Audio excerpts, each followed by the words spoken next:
So this is video 5 of 12 videos over fundamental idea of Tai Chi postures, specifically more for my situation for Chang Tai Chi. If you do Chang or you do one of the other systems of Tai Chi, you may have a different viewpoint on these pieces.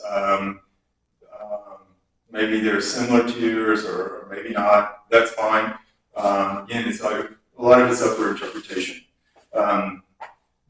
At the same time, we're going to keep these real super simple, just showing some of the fundamental ideas.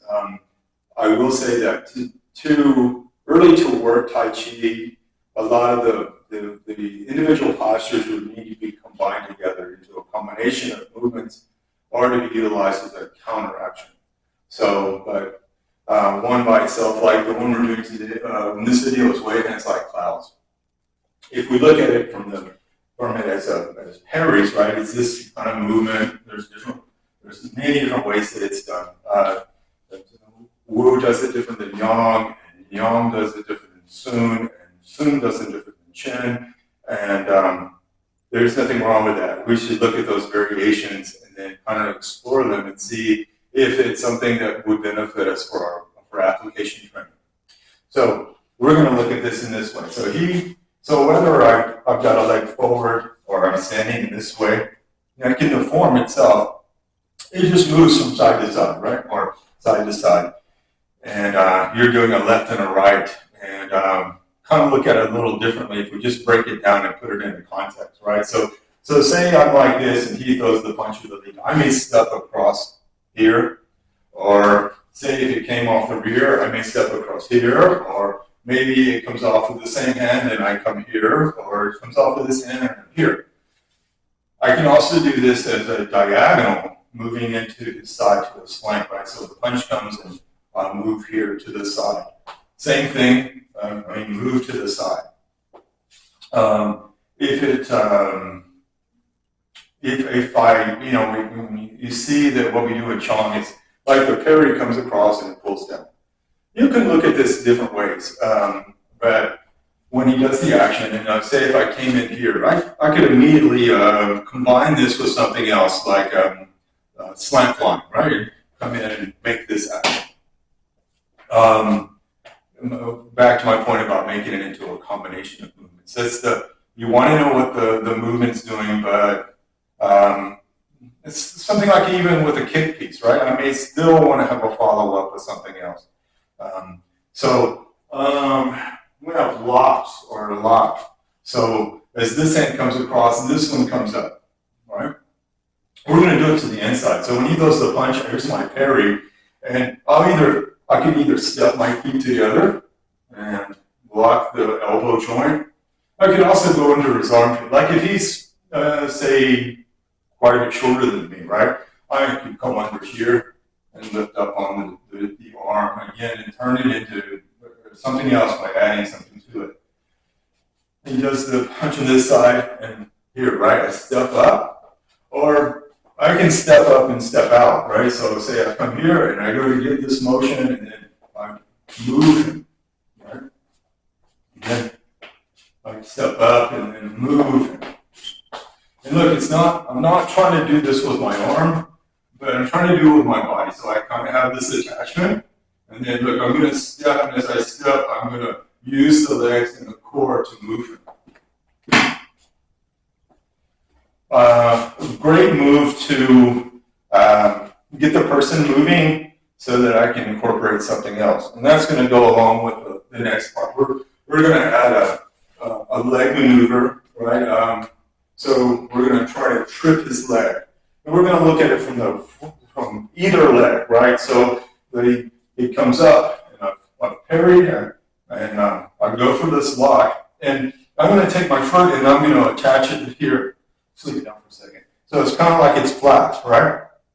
And from here, I'm going to try to push his leg from underneath him and have this control, and then I will push him down. I can move him and make him fall flat this way or him roll over. Today, I'm not really trying to put a lot of effort into these we'll say trip actions. I want to, so I'm not going to really slam jump and hard. We're going to do him over here. He's going to roll into the action just to kind of get an idea of what it is. If you watch some of the other videos that I have over throws and things like that, you'll see more application, more, we'll say, more vigorous action. But we're not going to do that today. We're just looking at the movement and some different variations of it and how it may work, especially in Chang Tai Chi using the leg skills attached to the Tai Chi movement. So we'll look at it over here. So we show the back leg, but we do the front leg, we'll do them both. So here's he comes with the attack, and I parry it across, and then I bring the other arm under, and so I put a lock in his arm, or I can go under his armpit, and I'm going to kick this leg up. Jonathan's going to roll and turn like this, so he'll land on his side. Right, so lift up, fall out, right? Do another one from that side. So the punch came, I parry it, my arm comes underneath, and as I do, I kick his leg, and he's just going to roll out. Great. So now I'm going to attack the other leg, right? So you could say rear hand and front leg, or you could say just opposites, right? So the punch comes, and I go for the lock again. As I step up, I'm going to kind of impede his foot, right, or his leg from moving out. And he's going to roll out. Now, you can do this real vigorously, right? And I could really lift up on Jonathan's arm like this, and he'll come up on his toes, and then I can kick it out and make him fall really hard. And I'm not doing that today. We're just looking at the fundamental idea. So I get the arm, I go for this lock or control. I'm going to stop this leg, and he's going to roll out. One more. I get the arm, and look, this time I'm going to go under the arm. I can do this on him, we're relatively the same height and I don't know, size, I guess. But I'm going to lift up this way, right, and then he's going to catch the leg, stop it, and then he's going to roll out. Okay, so just kind of like a quick little review, so I try to do these other videos. So as parries, I can use it to move to his flank side. I can use it to move side to side with him, right? If it's even on the inside, I can move here, right? Even on the inside, I can move in a diagonal pattern like this, right? Here, when it comes to the other arm, I step here, the same arm again. I'm going to step here to the side. I can control the arm or not. And again, it sets me up for something else, right? Just like I was saying, I can come here and bleed flying, right? Just one thing should tie into another. When you're doing your Tai Chi, remember, it's just a routine. It's a pattern that was put together to form this fluid, we'll say, unit of movements, right?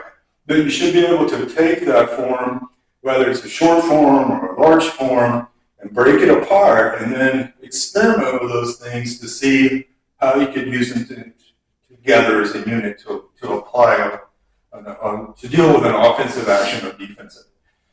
So he throws the punch, right? And look, I can either step up and do this, right? And you can really hurt somebody pretty good by doing this. You know, dislocate the elbow or damage it. Or again, he does the move and I come under his armpit, right? And again, if he's the height that he is, I really have to really muscle this here. And I don't really want to do that if I can keep from it. Again, if he was a couple inches shorter, then much easier to go under the armpit. I'm less likely to damage the joint, but I can also still move him. In this situation, I pull down and I come up, right? And then again, if I'm already in this position and I want to move him, right? This guy tried to do something to you, and you're going to use this to move him, borrow the energy from him, right? So look, I'm not trying to pull him with my arm, but again, I'm using my legs and my waist to do the action. So this is kind of frozen, right? Meaning I'm not going to use it. I can use it to set up too, right? So I move him, right? I don't have to keep it stationary like we saw earlier. And again, it's turning this into something else. I move him, and then I move him. I do change it to something else. Again, with the trip, and so I'll get the arm, and I can attack the rear leg. So if I go to hyperextend the arm or under the armpit, I trip the rear leg, and I can, if I do this and come up, I can easily pull and potentially make him fall this way, or this way here. I kick it up and make him roll onto his side. If I attack the lead leg, again, I jam him, and if I keep shoving, I can force him down, or come up like this, and if he rolls out, he'll turn his body, and fall out of it. So anyway, so that's my fundamental idea of wave the hands like clouds. And there's so many other things that you can do with it. A lot of it is dependent on the footwork. You know, maybe the system you do steps behind, right? You do the motion and you step behind. Okay? Or you elongate the body, right? This way. It just depends on what that system and what they were trying to emphasize. Chang Tai Chi, we're trying to emphasize leg skills. So we utilize the movements of the Tai Chi postures, and when it's applicable, we incorporate leg maneuvers or leg skills. So anyway, hope you liked the video. Thank you.